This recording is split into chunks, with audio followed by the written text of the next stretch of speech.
Le livre du ciel, tome 19, 16 avril 1926.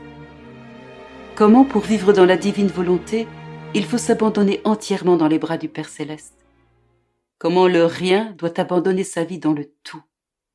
Comment la céleste maman est l'image véritable de la vie dans la divine volonté? Je me sentais toute petite et incapable de faire quoi que ce soit. Et je demandais l'aide de ma maman reine afin qu'ensemble nous puissions aimer, adorer, glorifier au nom de tous le Dieu unique et très haut. Je me suis retrouvée dans une immensité de lumière, abandonnée dans les bras de mon céleste Père, identifiée à lui au point de ne former qu'une seule chose avec lui, de sorte que je ne sentais plus ma propre vie, mais uniquement celle de Dieu. Mais qui pourra dire tout ce que j'ai expérimenté? Après quoi mon aimable Jésus sortit de mon intérieur et me dit: Ma fille, tout ce que tu viens de vivre, ton abandon dans les bras du Père Céleste sans plus sentir ta propre vie, est l'image de la vie dans ma volonté. En fait, pour vivre dans ma volonté, la créature doit vivre plus de Dieu que d'elle-même. Mieux encore, le rien doit donner vie au tout, être capable de faire toute chose et de placer son acte au sommet de tous les autres actes de chaque créature. Telle était la vie de la divine maman. Elle était l'image véritable de la vie dans ma volonté. Sa vie en elle était si parfaite qu'elle ne faisait que recevoir de Dieu continuellement tout ce qu'elle devait faire pour vivre dans le vouloir suprême. Elle recevait l'acte d'adoration suprême pour pouvoir se placer au sommet de chaque adoration que toutes les créatures étaient obligées de faire pour leur Créateur. En fait, l'adoration véritable trouve sa vie dans les trois personnes divines. Notre concordance parfaite, notre amour réciproque, notre volonté une forment la plus profonde et la plus parfaite adoration dans la sacro-sainte Trinité. Par conséquent, si la créature m'adore et que sa volonté n'est pas en accord avec moi, c'est une parole vaine, non une adoration. Ainsi ma maman a tout pris de nous afin de pouvoir se diffuser en toutes choses et de se placer au sommet de chaque acte de la créature, au sommet de chaque amour, de chaque pas, de chaque parole, de chaque pensée, au sommet de chaque chose créée. Elle plaçait son acte premier sur chaque chose et cela lui donnait le droit de reine de tous et de toutes choses. Elle surpassait en sainteté, en amour et en grâce tous les saints qui ont été et seront, ainsi que tous les anges réunis.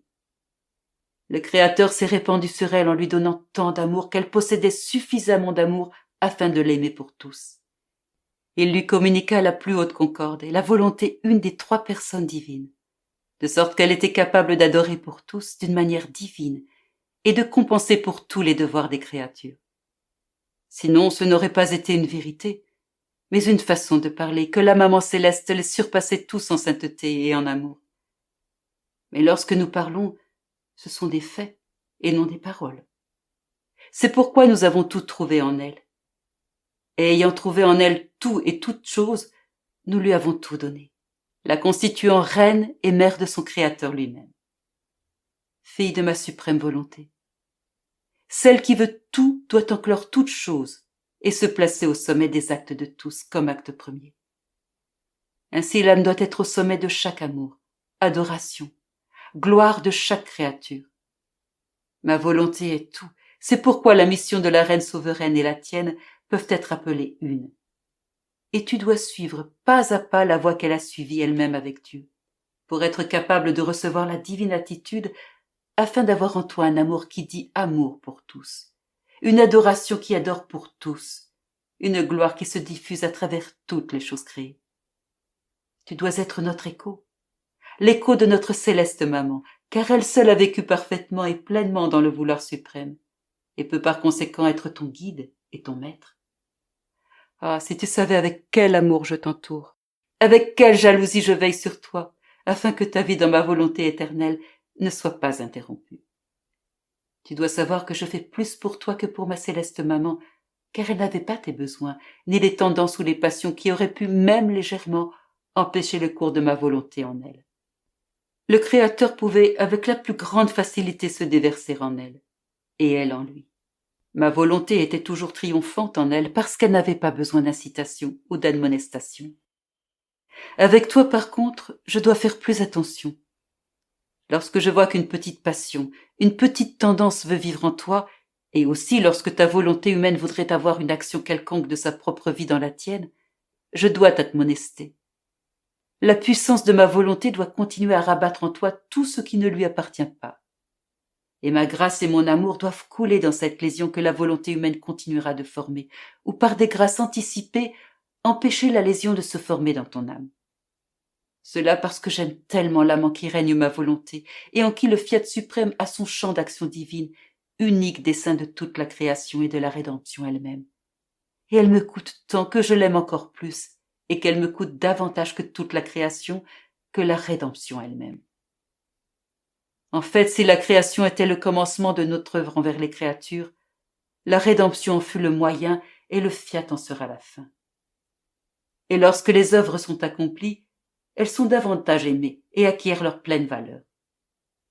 Jusqu'à ce qu'une œuvre soit accomplie, il reste toujours quelque chose à faire, quelque chose sur quoi travailler et souffrir, et on ne peut calculer sa valeur réelle. Mais lorsqu'elle est achevée, il ne reste qu'à la posséder et à jouir de l'œuvre accomplie. Et sa valeur complète vient achever la gloire de celui qui l'a formée. Par conséquent, la création et la rédemption doivent être encloses dans le fiat suprême. Tu vois alors combien tu me coûtes et combien je suis attiré à t'aimer? Le fiat opérant et triomphant dans la créature est pour nous la chose la plus grande, parce que la gloire que nous avons établie et qui doit être reçue à travers la création nous est rendue. Et notre dessein, nos droits, acquièrent leur plein pouvoir. C'est la raison de toutes mes attentions pour toi et de mes manifestations. Car l'amour de toute la création et de la rédemption est centralisé en toi. Et je veux voir en toi le triomphe de ma volonté.